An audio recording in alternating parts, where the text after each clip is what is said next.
na Mheshimiwa Daktari Jason Samson Rwekiza ajiandae. Mheshimiwa Mwenyekiti, nakushukuru kwa kunipa fursa hii ya kutoa mchango wangu. Mheshimiwa Mwenyekiti, mwaka 67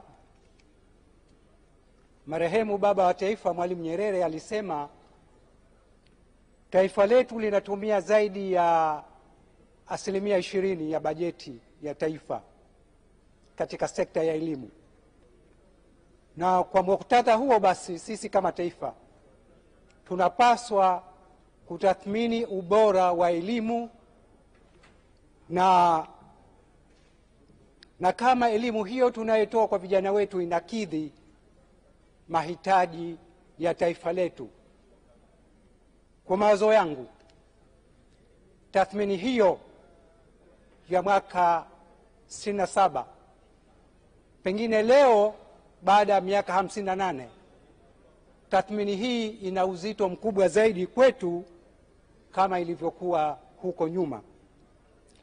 Nalisema hili kwa sababu tunatumia karibu milioni 800 kwa mikopo ya elimu ya juu. Tunapaswa kutathmini, je, elimu inakidhi mahitaji ya soko la ajira?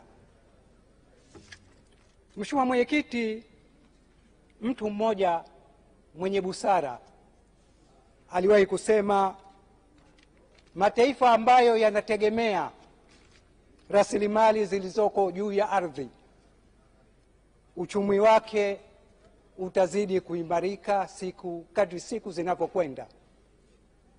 Kwa nini alisema hivyo? Alisema hivyo kwa sababu akili, ujuzi na maarifa ya watu yanaongezeka kila kukicha, tofauti na rasilimali zilizoko chini ya ardhi. Siku moja zitamalizika. Mheshimiwa Mwenyekiti, nimesema hayo niliyoyasema ili kuonyesha ni kwa kiasi gani elimu, hasa elimu iliyo bora, inaweza kulisaidia taifa kujenga maendeleo endelevu na ustawi kwa ujumla wake.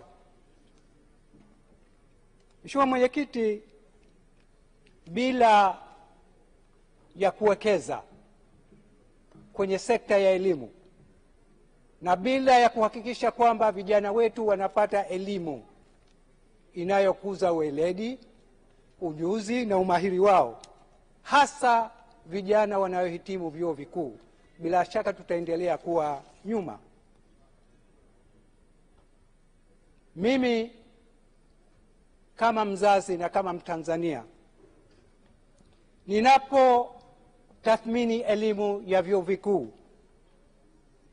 ninabaini kama kuna kasoro mahali fulani na nitazisema. Vyuo vikuu ni mahali ambapo tunategemea kutakuwa na mijadala ya kisomi inayojadili masuala ya uchumi na utafiti wa kisayansi. Wale ambao tunaikumbuka vizuri ukumbi wa Nkrumah Chuo Kikuu cha Dar es Salaam, mnaweza kukubaliana nami kwamba utamaduni wa kujadili hoja nzito na ajenda za kitaifa unazidi kupungua kadri siku zinavyokwenda. Sababu ya kuanguka kwa kiwango cha elimu kwangu mimi naiona ni moja tu: mbinu zinazotumika katika kuwasomesha vijana wa chuo kikuu zimepitwa na wakati. Hivi sasa mkazo mkubwa zaidi unawekwa katika kufaulu mitihani na kukariri badala ya kutoa maarifa na ujuzi. Kwa maoni yangu, tunatakiwa kufanya mambo manne ili tuimarishe umahiri wa vijana wetu, na haya hayahitaji fedha. La kwanza, badala ya kuwapa wanafunzi wa vyuo vikuu mitihani ya kuchagua majibu tungewapa wanafunzi wa chuo kikuu wajibu mitihani kwa kutumia vitabu, wanaita open exams, open book exam. Na jambo hili si jipya. Wanasheria, mahakimu wanatumia, wanapoamua kesi wanakusanya vitabu vya aina mbalimbali. Madaktari wanapoamua kesi za utibabu ngumu wanakusanya majarida kitaaluma mbali. Kwa nini wanafunzi tuwalazimishe kukariri badala ya kutumia vitabu? Mimi sioni mantiki.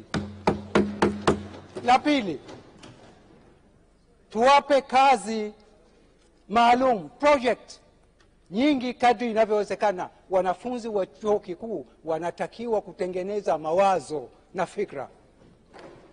La tatu, tuwape kazi za kufanya uchambuzi na mapitio ya vitabu mbalimbali wanavyosoma. Na nne, tuwape kazi maalum za mawasilisho darasani. Nina hakika tukiyafanya hayo tutatoka hapa tulipo. Mheshimiwa Spika, karne ya 21 hahitaji watu wenye shahada nyingi za vyuo vikuu. Tunahitaji ujuzi na maarifa ya watu wenye ujuzi na maarifa ya kufanya kazi. Ndiyo maana miaka minne iliyopita serikali ya China ilibadilisha vyuo vikuu 600 kuwa vyuo vya ufundi na ufundi stadi kwa ajili ya muktadha huo. Rais wa Marekani, rais mpya Trump, mwaka jana alisema anataka kuanzisha chuo kikuu cha ujuzi na mafunzo ya kazi badala ya degree za jumla. Mjasiriamali maarufu duniani Elon Musk mwaka jana alisema anataka kuanzisha chuo kikuu cha teknolojia na sayansi badala ya kuwa na vyuo vikuu vya jumla. Sasa Waingereza wana msemo maarufu, wanasema hivi: if gold rust, what will iron do? Kama dhahabu inaota kutu, bati na chuma vitakuwaje? Nataka kusema nini? Ninachotaka kusema hapa, kama China na Marekani wameiona kasoro, kwa nini Watanzania hatutaki kuiona kasoro? Mheshimiwa Mwenyekiti, hata pale tunapolazimika kutoa shahada za chuo kikuu, kwa nini hatuangalii kozi ambazo zina uwezo wa kuajiri vijana na kutengeneza ajira na kushindana na wengine duniani? Nitatoa mfano. Hivyo katika karne hii tunafundisha kweli historia ya dunia badala ya kufundisha political science ambayo inajumuisha falsafa, historia na saikolojia. Tunafundisha historia kweli, tunaandaa watu wa taifa la namna gani. Tunasomesha manunuzi badala ya kufundisha ujasiriamali na agribusiness. Tunaandaa taifa la namna gani? Tunafundisha vijana sosiolojia badala ya kufundisha practical psychology au saikolojia ambayo inatumika katika kila nyanja za. Tunafundisha sosiolojia kweli. Tunafundisha sarufi ya Kiingereza na Kiswahili badala ya kufundisha matumizi ya lugha katika muktadha maalum, yani applied linguistic and languages. Tunafundisha kweli sarufi katika karne hii. Tunafundisha fasihi badala ya kufundisha vijana wetu uandishi wa ubunifu, yani creative writing. Mifano hii bila shaka, waheshimiwa, iko mingi sana na sitaimaliza, lakini nimeona niseme mifano michache. Tuangalie tu kwamba hali yetu ya elimu ya chuo kikuu haiko vizuri sana. Tukinyamaza, mwaka jana tulifanya mageuzi hapa ya sera ya elimu na mitaala, lakini sisi viongozi tuko kimya juu ya elimu ya chuo kikuu kama kwamba shwari. Mambo si shwari. Nilikuwa hivi karibuni naangalia kwenye YouTube na kuangalia mijadala ya wanafunzi wa chuo kikuu juu ya kauli ya Mheshimiwa Waziri Mkuu kwamba wanafunzi wa vyuo vikuu waende elimu ya VETA. Wakawa wanajadili, inaonekana kwamba 95% hawakuridhika na kauli hiyo kama wanawasa. Sasa mimi ushauri wangu nasema kuna jambo la kufanya. Elimu yetu haiwezi kuwafanya vijana wakashindana na vijana. Hata ukichukua mfano tu wa nchi zinazotuzunguka Afrika Mashariki, ukimchukua kijana ambaye amesoma shahada ya Kiswahili, sisemi Kiingereza, mweke kwenye mjadala wa dakika 10, ni mahusiano ya ardhi na mbingu. Hii inadhihirisha kwamba elimu yetu mahali fulani ina kasoro, na sisi kama viongozi tusikae kimya, tuseme, na kama nilivyosema, lakini tuseme na tutoe mapendekezo. Nimesema tu ya msingi, nimetoa mapendekezo ya mambo 4. Hayahitaji fedha, hayahitaji teknolojia, yanahitaji tu maamuzi. Na la mwisho, udahili wa wanafunzi wa vyuo vikuu. Vyuo vikuu vinavyofanya udahili wa wanafunzi, mimi nashangaa sana. Hawaangalii umahiri, weledi, ujuzi na vipaji vya wanafunzi, badala yake wanaangalia ufaulu wa kidato cha 6. Nitatoa mifano miwili ili munielewe. Mwanafunzi aliyehitimu kidato cha 4 akaamua kwenda kujiendeleza katika kiwango cha diploma, akafaulu diploma ya miaka 3 ya sayansi ya tiba na utibabu ya miaka 3, na amefanya kazi ya uganga msaidizi kwa muda wa miaka 4. Anapotaka kwenda chuo kikuu anaulizwa, cheti cha kidato cha 6 kiko wapi? Tena cheti chenyewe cha ufaulu wa masomo 3 ambayo ni ya kukariri. Sasa mimi nauliza tu, hii ni elimu gani? Tunatafuta nini? Mimi nilidhani kazi ya elimu ni kukuza vipaji na umahiri wa watu. Ndio dhani kazi ya elimu hiyo. Kumbe kazi ya elimu tunayoifanya ni kukusanya watu wenye ufaulu. Mimi nadhani si sawa. Sisi kama viongozi si sawa. Mfano wa pili, kijana amemaliza kidato cha 4, amekwenda kusoma diploma ya miaka 3 ya sheria ya miaka 3, na amefanya kazi ya miaka 5 kwenye jamii ya huduma za sheria. Anapoomba nafasi ya chuo kikuu anaambiwa cheti cha kidato cha 6 kiko wapi?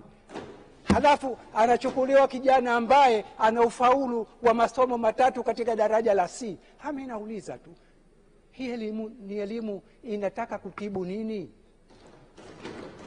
Kama ushauri wangu, kama tuna wasiwasi na watu wenye elimu ya kujiendeleza wenyewe, vyuo vikuu maarufu duniani vinatumia njia 3 tu. Ya kwanza, Wamarekani wana mtihani unaitwa Standard Aptitude Test, unapima weledi wa mwanafunzi. Jambo la pili, kuna vyuo vinatumia mtihani maalum wa kukuza weledi ambao wanaita Foundation Program, na chuo kikuu huria cha Tanzania kinatumia utaratibu. Kwa nini conventional universities hazitumii? Msielewi. La tatu, vyuo vikuu maarufu duniani vinatumia pre-university program. Kwa nini vyuo vikuu vya Tanzania havitaki kutumia pre-university program? Sasa tunataka kutengeneza watu kwa ajili ya kazi gani? Mimi nilidhani kazi ya elimu, narudia, nilidhani kazi ya elimu ni kukuza vipawa vya watu, umahiri wa watu, ujuzi wa, badala ya kuwakusanya watu waliofaulu kidato cha 6, kwanza faida yake, ukimchukua kijana mwenye diploma anapokwenda chuo kikuu anajua anatakiwa kusoma nini, kwa nini asome hiyo kozi. Baada mwanafunzi wa form 6 ati mimi nashangaa form 6 tunamfundisha Kiswahili, Kiingereza na historia, asome sheria. Sasa mimi najiuliza tu, uhusiano wa Kiswahili na Kiingereza na Kiswahili kwenye sheria uko wapi? I don't see the connection. Mimi nataka kuwa daktari, unanifundisha physics, chemistry na biology. Uhusiano wa physics, chemistry na biology na utibabu uko wapi? Lakini nikisoma diploma ya clinical medicine, uhusiano na uona moja kwa moja, na ninapokwenda chuo kikuu nasoma kwa umahiri, kwa weledi, na ninajua ninachokwenda kukifanya. Wako watu wamemaliza shahada ya udaktari, baadaye baada ya kumaliza miaka 5 anakwenda kufuga kuku. Sasa mimi najiuliza, kwa nini hakwenda chuo kikuu cha Sokoine akasoma ufugaji? Wako watu wanasoma uhandisi, baada ya miaka 5 wanafanya bodaboda. Sasa mimi nasoma, kwa nini hakwenda kusoma VETA ufundi? Sasa naonyesha tu viongozi wenzangu, tusikae kimya tukadhani kwamba mambo ni mazuri kiasi. Tuna kazi ya kufanya. Tumefanya kazi nzuri sana kwa sera ya elimu kwa ajili ya elimu sekondari na primary. Mbona hatuna sera maalum kwa ajili ya elimu ya vyuo vikuu? Mimi nadhani wakati umefika wa kufanya hivyo. Baada ya kusema hayo, nawashukuru sana kwa kunisikiliza.